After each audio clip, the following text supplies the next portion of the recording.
You know, as I look at the Herman Cain campaign in 2012, the metaphor that occurs to me is the Obama campaign in 2008. The media wanted to say that this was essentially a coronation for Hillary Clinton. And in 2012, they want to say that it's a fight between Perry and Romney. But the people hadn't been heard from in either case. And Herman is just whipping up the same intensity of support that really creates this enormous momentum that nothing can stop. You're exactly right, Dick.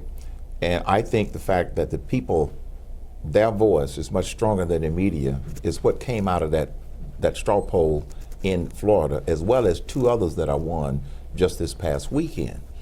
And I think that that is going to continue. And even though Governor Romney is trying to position himself as the non-politician business person, I think I have a much stronger case.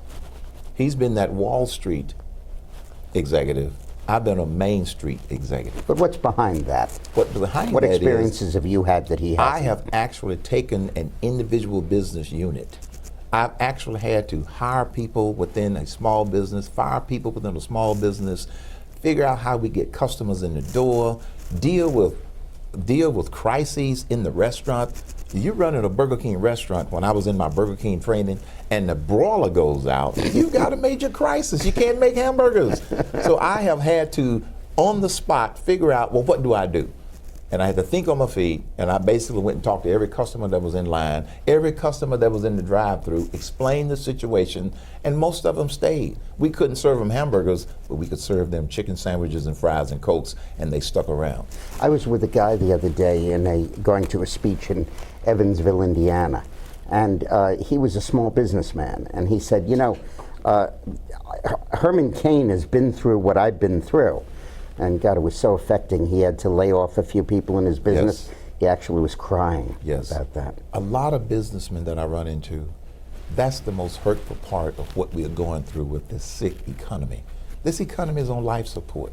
And I have business. I was at an event just about 2 weeks ago, and a builder comes up to me, literally with tears in his eyes. He said, Mr. Cain, you've got to win because you get it. Yeah. This administration doesn't get it. Those other politicians don't get it. Now, how would you critique the Romney jobs plan? We were chatting about that before we went on the air. Big difference. The Romney economic growth and jobs plan pivots off of the existing tax code. He did the same thing that Obama did. They rolled out one set of loopholes and brought in another set of loopholes. That's not solving the problem. Mm-hmm. My 999 plan throws out the tax code and imposes the 9% business flat tax, the 9% personal income flat tax, and a 9% national sales tax. It expands the base, and it is fairer to everybody, and it's simpler. Even the people that are making $25,000 a year, $50,000 a year, which you know is the median, they come out ahead. I did the calculations. Right. We did the calculations. What happens if you pass your 999? And then the Democrats come in and they make it 15, 15, 15. Well, in the legislation, I am going to ask Congress to put in a 2/3 vote requirement before Congress can change those rates.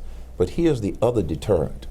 Because the plan is so simple to understand, and the public is already chanting 999, they wouldn't dare change it without the public knowing about it, and that'd be a public outcry not to change the rates. Now, I don't mean to have a bilingual pun here, but are they chanting N-I-N-E or N-E-I-N? No, no, no. 999. I had a supporter the other day. He said, Mr. Cain, I know. He said, I'm from Germany and I have a German accent. Right, and they keep saying I'm saying no, no, no when I say 999. I said, you just keep saying it. We get the idea. That's right. But you're absolutely right. But that's a fascinating point, that essentially what Romney's plan would do is restore, in effect, the status quo ante before Obama took over. Yes. So we get rid of all these stupid Obama regs, but we don't do anything about the economy that fell apart. You're not fixing the problem. He even has in one of his 59-point plans, one of the points, okay, he draws it at $200,000, where Obama draws it at $250,000. Yeah. My point is this: it doesn't solve the problem. Right. And the other thing that it doesn't do, which is the biggest thing we need to do, is to provide certainty to the business community. Certainty is what they're looking for. Simplicity is what they're looking for. That's why I have a lot of business people saying that they love the 999 plan. You know, I've always felt that we have two distinct diseases. The ills that affected the economy that caused the 2008 crash. Yes. And then the cure that Obama administered, which we're allergic to, which is triggering a reaction. And what you're really saying is Romney's just curing the cure. He's not curing the disease. Exactly. He doesn't focus on the right problem. And the right problem is get this onerous tax code off of the backs of businesses, off of the backs of workers, and put in something that's going to inspire businesses to want to grow again, because that's what's missing. Well, sounds pretty good to me. Thanks for coming. My pleasure, as always, Dave. Thanks. Good.